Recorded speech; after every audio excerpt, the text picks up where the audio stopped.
যুক্তরাষ্ট্রের নবনির্বাচিত president Donald Trump তার মন্ত্রিসভা গঠনে দেখাচ্ছেন একের পর এক চমক, যা দেখে পুরো বিশ্ববাসীর রীতিমতো চক্ষু চড়ক গাছ। আপাতদৃষ্টিতে তার নিয়োগ দেখে মনে হচ্ছে তিনি পণ করেছেন যে বিতর্কিত না হলে তিনি কাউকে তার প্রশাসনে নিয়োগই দেবেন না।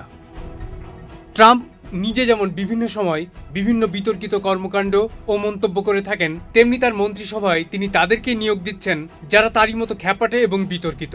যার সবচাইতে বড় উদাহরণ সম্ভবত ট্রাম্প প্রশাসনের সরকারি দক্ষতা বিষয়ক বিভাগের দায়িত্ব পাওয়া ইলন মাস্ক। কেননা টেসলা ও এক্সের স্বত্বাধিকারী বিশ্বের শীর্ষ এই ধনকুবেরের খ্যাপাটে চরিত্রকে সম্ভবত নতুন করে চিনিয়ে দেবার কিছু নেই। এরপরই যার নাম বেশি আলোচিত হচ্ছে তিনি হলেন যুক্তরাষ্ট্রের ন্যাশনাল সিকিউরিটি এজেন্সির ডিরেক্টর হিসেবে দায়িত্ব পাওয়া তুলসী গ্যাবার্ড। ট্রাম্পের আরেক বিতর্কিত নিয়োগ হল প্রতিরক্ষামন্ত্রী নির্বাচন। ট্রাম্প যুক্তরাষ্ট্রের পরবর্তী প্রতিরক্ষামন্ত্রী হিসেবে নির্বাচন করেছেন পিটার ব্রায়ান হেগসেথকে, যিনি ফক্স নিউজের একজন উপস্থাপক। ট্রাম্প প্রশাসনে অ্যাটর্নি জেনারেলের দায়িত্ব পালন করবেন ম্যাট গেটস।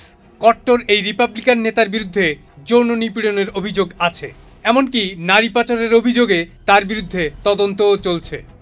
ট্রাম্প প্রশাসনে হোমল্যান্ড সিকিউরিটি বিষয়ক মন্ত্রীর দায়িত্ব পাচ্ছেন সাউথ ডাকোটা অঙ্গরাজ্যের গভর্নর ক্রিস্টি নোয়েম, যিনি করোনা মহামারীর সময় নিজের অঙ্গরাজ্যে মাস্ক পরা বাধ্যতামূলক করার বিরোধিতা করেন। এরপর আছেন ইসরায়েলে যুক্তরাষ্ট্রের রাষ্ট্রদূত হিসেবে নিয়োগ পাওয়া আরকানসাসের সাবেক গভর্নর এবং খ্রিস্টান যাজক থেকে রাজনীতিবিদ মাইক হাকাবি। তার সম্পর্কে ট্রাম্পের মন্তব্য হল, তিনি ইসরায়েলের জনগণকে যেমন ভালোবাসেন একইভাবে ইসরায়েলের জনগণও তাকে ভালোবাসেন। ট্রাম্পের আরেক বিতর্কিত নিয়োগ হল যুক্তরাষ্ট্রের ঐতিহ্যবাহী কেনেডি পরিবারের সদস্য রবার্ট এফ কেনেডি জুনিয়রকে স্বাস্থ্যমন্ত্রী হিসেবে নিয়োগ। কেননা গত 2 দশক ধরে তিনি বেশ কিছু ভ্যাকসিনের বিরোধিতা করে এসেছেন, এর মধ্যে কোভিড-19 ভ্যাকসিনও অন্তর্ভুক্ত। তিনি এমনও প্রশ্ন তুলেছেন যে আদতে এইচআইভি ভাইরাসই এইডসের কারণ কিনা। তবে সব মিলিয়ে বলা যায় এখন পর্যন্ত ট্রাম্পের নিয়োগগুলো বিশ্বজুড়ে জন্ম দিয়েছে ব্যাপক আলোচনা সমালোচনার।